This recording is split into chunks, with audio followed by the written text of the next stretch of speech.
Hello students, मैं उमंग शर्मा और आज हम शुरू करते हैं आपकी 11th कॉमर्स की बिजनेस स्टडीज़ का चैप्टर नंबर फर्स्ट, जिसका नाम है evaluation and fundamental of business. ठीक है ना।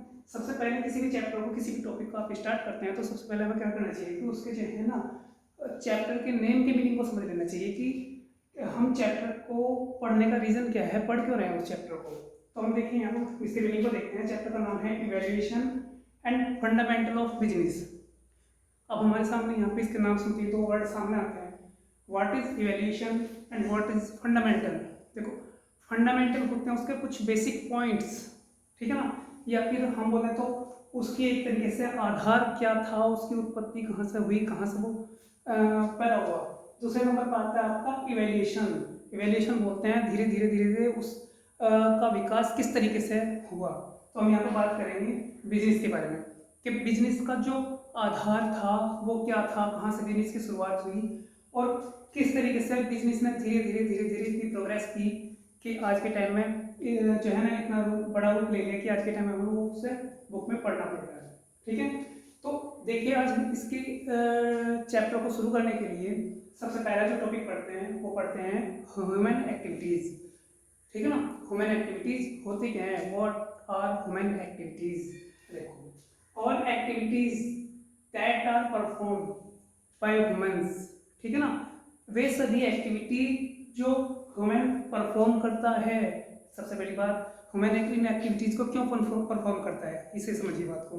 देखिए, we know that all human beings are a social animal. जितने भी ह्यूमन बीइंग्स हैं, जितने भी पूरी वर्ल्ड के अंदर मानव हैं, हम जानते हैं कि वो एक सामाजिक जानवर के तरीके से काम करते हैं। अब सामाजिक जानवर क्यों हैं, क्योंकि वो समाज में रहता है, वो एक दूसरे पर डिपेंडेंसी है उसकी, ठीक है ना, इसलिए वो एक सोशल जानवर के तरीके से काम करता है। अब उसकी वहाँ पे, क्योंकि वो समाज में रहता है तो उसकी वहाँ पे कुछ नीड्स आती हैं, जनरल नीड्स। तो कुछ गुड्स की नीड है, कुछ सोशल सर्विसेज की नीड है, तो उन नीड्स की जरूरत के लिए, नीड्स को पूर्ति के लिए वो क्या करता है, अपनी कुछ एक्टिविटीज़ करता है। एक्टिविटीज़, किसी चीज़ को परचेज करना, किसी चीज़ को जो है ना आपका प्रोडक्शन करना, किसी चीज़ को सेल करना, ये सब चीज़, ये सारी एक्टिविटीज़ क्या बोली जाती हैं, आपकी ह्यूमन एक्टिविटीज़ बोली जाती हैं। तो activities, all activities that are perform by humans are called human activities. वे सभी एक्टिविटीज जो आपकी ह्यूमन के द्वारा परफॉर्म की जाती हैं, वो सारी एक्टिविटीज़ क्या बोली जाती हैं, आपकी ह्यूमन एक्टिविटीज़ बोली जाती हैं। अब देखिए, हम बात करते हैं टाइप्स ऑफ ह्यूमन एक्टिविटीज़ के बारे में। There are two types of human activities. Part first economic activities, ठीक है ना, और part second non economic activities. Human activities दो तरीके की होती हैं, एक इकोनॉमिक एक्टिविटीज़, दूसरी आपकी नॉन इकोनॉमिक एक्टिविटीज़। बात करते हैं सबसे पहले, देखो इकोनॉमिक एक्टिविटीज़ की। तो activities that are perform to earn livelihood, ठीक है ना, activities that are perform to earn livelihood, यानी कि लिवलीहुड किसे बोलते हैं, आजीविका।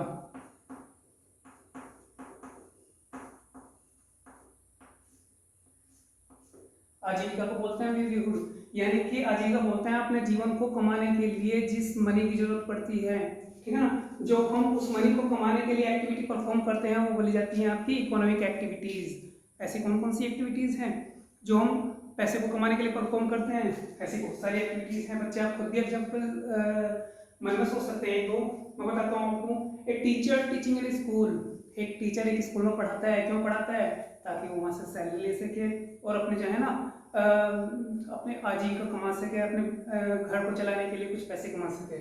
एक डॉक्टर है, आप डॉक्टर के पास जाते हैं, डॉक्टर बिना फीस के आपको देख लेगा नहीं, वो आपसे फीस लेगा। वो फीस क्या होगी, उसकी लिवलीहुड होगी, उसकी आजीविका होगी। इसी तरीके से एक वर्कर है जो किसी एक फैक्ट्री के अंदर वर्क करता है या फिर वो किसी ऑफिस के अंदर वर्क करता है, ठीक है ना, तो उसके लिए वो क्या लेता है, तो सैलरी लेता है या वेजेस लेता है, वो उसकी क्या बोली जाती है, आपकी लिवलीहुड बोली जाएगी। एक बिजनेसमैन है, बिजनेस क्यों करता है, पैसा कमाने के लिए, और पैसा उसका क्या बोला जाएगा, प्रॉफिट कमाने के लिए, वो प्रॉफिट क्या बोला जाएगा उसका, लिवलीहुड। इस तरीके की और भी बहुत सारी एक्टिविटीज हैं। तो हम कह सकते हैं कि all activities that are perform to earn livelihood, वे सारी की सारी एक्टिविटीज जो परफॉर्म की जाती हैं लिवलीहुड के लिए, ठीक है ना, आजीविका कमाने के लिए भी क्या बोली जाती हैं आपकी human activities, sorry economic activities बोली जाती हैं। अब बात करते हैं types of economic activities. Economic activities कितने तरीके की होती हैं? वैसे तो इकोनॉमिक एक्टिविटीज काफ़ी तरीके की होती हैं, लेकिन हम उनके बारे में कुछ को डिस्कस कर रहे हैं। जैसे कि हो गया पहला बिजनेस, नेक्स्ट हो गया आपका प्रोफेशन, नेक्स्ट हो गया आपका एम्प्लॉयमेंट, ठीक है ना। हम इनके बारे में बाद में बात करेंगे। सबसे पहले मैं आपको बताता हूँ कि what are non economic activities. Non economic activities क्या होती हैं? तो all activities that are perform out of love, sentiments, patriotism, sympathy are called non economic activities. वे सभी एक्टिविटीज जो आप किसी लव के लिए, अपने स्नेह के लिए, अपने किसी भावनाओं के लिए, अपने जो है ना देशभक्ति के लिए या किसी से लगाव के लिए जिन एक्टिविटीज़ को परफॉर्म करते हैं वे बोली जाती हैं आपकी non economic activities. Non economic activities का मैं आपको एक और चीज़ बता दूं, जो मेन एम होती है वो किसी भी तरीके से लिवलीहुड की अर्निंग नहीं होती। उसका जो मेन एम होती है, उसकी मेन एम ये होती है कि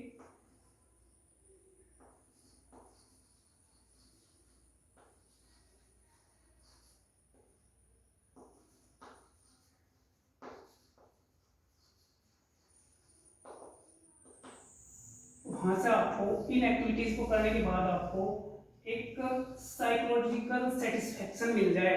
वो एक्टिविटीज आपकी नॉन इकोनॉमिक एक्टिविटीज बोली जाती हैं। हम इसकी डेफिनेशन को लिखते टाइम ऐसी भी डेफिनेशन बना सकते हैं कि activities that are perform for psychological satisfaction. Psychological satisfaction का मतलब होता है मनोवैज्ञानिक संतुष्टि, यानी कि जिन एक्टिविटीज को आप अपनी मानसिक संतुष्टि के लिए परफॉर्म करते हैं वो बोली जाती है आपकी नॉन इकोनॉमिक एक्टिविटीज। ऐसी कौन सी एक्टिविटीज हैं? देखो इसका कुछ एग्जांपल मैंने यहाँ पे लिखे हैं। एक टीचर, एक जो टीचर है, ठीक है ना, वो टीचिंग हिज ऑन सन। एक टीचर है वो खुद अपने लड़के को पढ़ा रहा है। ये कौन सी एक्टिविटीज होगी? क्या वो पैसे कमाने के लिए पढ़ा रहा है? नहीं, वो उससे अपने लव के लिए, अपने स्नेह के लिए, अपने जो है ना लगाव के लिए उसे पढ़ा रहा है, उसके अच्छे भविष्य की कामना के लिए उसे पढ़ा रहा है। तो एक उसकी कौन सी एक्टिविटी होगी? नॉन इकोनॉमिक एक्टिविटीज, क्योंकि यहाँ पे लिवलीहुड अर्निंग नहीं है, ठीक है ना। गोइंग टू टेम्पल, हम मंदिर जाते हैं, क्या हम इसलिए जाते हैं कि वहाँ पे जाकर कुछ पैसा कमा लेंगे? नहीं, हम केवल अपने जो है ना साइकोलॉजिकल सेटिस्फेक्शन के लिए मंदिर में जाते हैं। और ये एक्टिविटीज हमारी क्या बोली जाती हैं? एक्टिविटीज बोली जाती हैं non economic activities which are perform not to livelihood, ठीक है ना, जो आजीविका कमाने के लिए आप परफॉर्म नहीं करते, वो एक्टिविटीज बोली जाती हैं आपकी non economic activities. Non economic activities कैसी होती हैं? जो आप परफॉर्म करते हैं लव के लिए, पैट्रियटिज्म के लिए, या फिर हम ओवरऑल बोले तो सोशल वेलफेयर के लिए जिन्हें आप परफॉर्म करते हैं, वो एक्टिविटीज बोली जाती हैं आपकी नॉन इकोनॉमिक एक्टिविटीज, ठीक है ना। अब देखिए मैं आपको कुछ एग्जांपल ऐसे देता हूँ जिनमें आप सोचकर बताइए कि वे कौन सी एक्टिविटीज होंगी।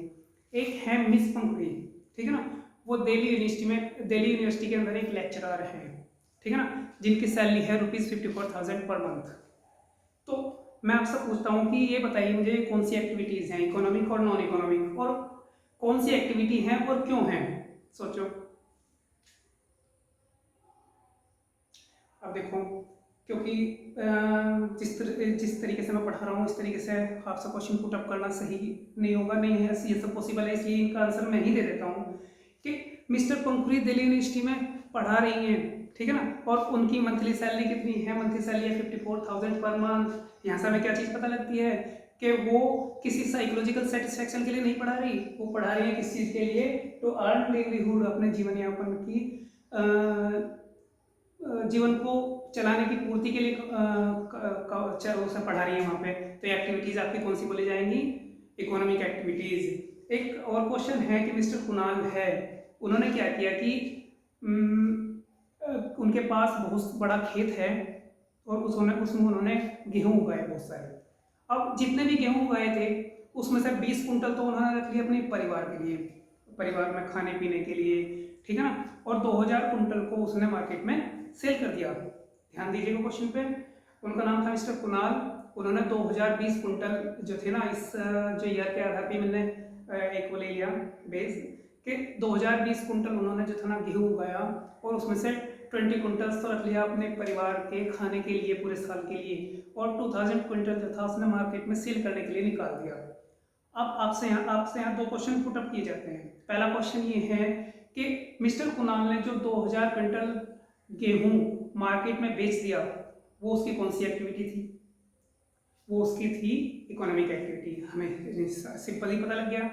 इन इकोनॉमिक एक्टिविटी क्यों थी? क्योंकि वो एक्टिविटी उसने क्यों परफॉर्म की? टू अर्न लिवलीहुड, ठीक है ना, आजीविका कमाने के लिए उसने वहाँ पे गेहूं दिया और पैसे वहाँ से ले लिए, ठीक है ना। अब बात आती है दूसरे जो 20 कुंटल्स आपके वे थे गेहूं, ठीक है ना, वो अनाज था जो उसने घर के लिए रखा था, वो कौन सी एक्टिविटी के अंदर इंक्लूड करेंगे आप? अब मैं आपको बता दूं, जो 20 कुंटल उसने अनाज अपने घर के लिए रखा, वो भी उसकी एक इकोनॉमिक एक्टिविटी ही थी। अब इसका रीजन मैं आपको समझाता हूँ क्यों। देखो, जो 20 कुंटल्स उसने अपने घर के लिए अनाज रखा, मैं मानता हूँ कि उसने उसके बदले कुछ भी किसी से पैसा नहीं लिया, तो क्या वो उसकी आजीविका कमाने के लिए नहीं था? आजीविका का साधन नहीं था। क्योंकि घर पर अगर कोई भी मिस्टर कुणाल होगा, उनका परिवार होगा, अगर वो गेहूं घर पर ना रखते, ठीक है, तो वो क्या करते?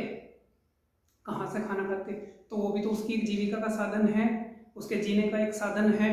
तो इसलिए ये एक्टिविटी कौन सी होगी? वो भी उसकी इकोनॉमिक एक्टिविटी ही होगी।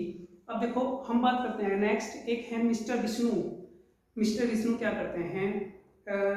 वो क्या करते हैं कि एक अच्छी मीडिया कंपनी जो है, ठीक है ना, उसमें एक जो है ना काम करते हैं एक वर्कर के एज ऑफिशियल वर्कर, ठीक है ना। लेकिन अब होता क्या है कि वो शाम के टाइम किसी एक गरीब बस्ती में जाते हैं, और वहाँ पे उन्होंने देखा है कि वहाँ पर बहुत सारे बच्चे हैं जिनका लिखने पढ़ने का लिए वो अपने जो लेवल है, जीने का जो लेवल है उसे उठाने के लिए उनके पास कोई भी जरिया नहीं है। तो वो क्या करते हैं, वहाँ पे जाते हैं और डेली शाम को लगभग 2 घंटे वो वहाँ पे जाके वहाँ के जो गरीब बच्चे हैं उन्हें इकट्ठा करते हैं और पढ़ाते हैं फ्री ऑफ कॉस्ट, ठीक है ना। वो वहाँ पे जाते हैं और उन्हें 2 घंटे फ्री ऑफ कॉस्ट पढ़ाते हैं। तो ये उसकी कौन सी एक्टिविटी बोली जाएगी? अब देखो, वो 2 घंटे रेगुलरली वहाँ पे जा रहे हैं और उन बच्चों को पढ़ा रहे हैं, लेकिन क्या वो उनसे कुछ अर्निंग करते हैं? नहीं। इसलिए क्योंकि वो वहाँ पे लिवलीहुड की अर्निंग ना करके अपने जो साइकोलॉजिकल सेटिस्फैक्शन है उसे प्राप्त करते हैं। आइए बात समझ में। तो वो उन बच्चों को जो पढ़ा रहे हैं, गरीब बच्चों को किस लिए पढ़ा रहे हैं? अपने साइकोलॉजिकल सेटिस्फैक्शन के लिए पढ़ा रहे हैं। इसलिए उनकी कौन सी होगी? Non economic activities. ठीक है स्टूडेंट्स।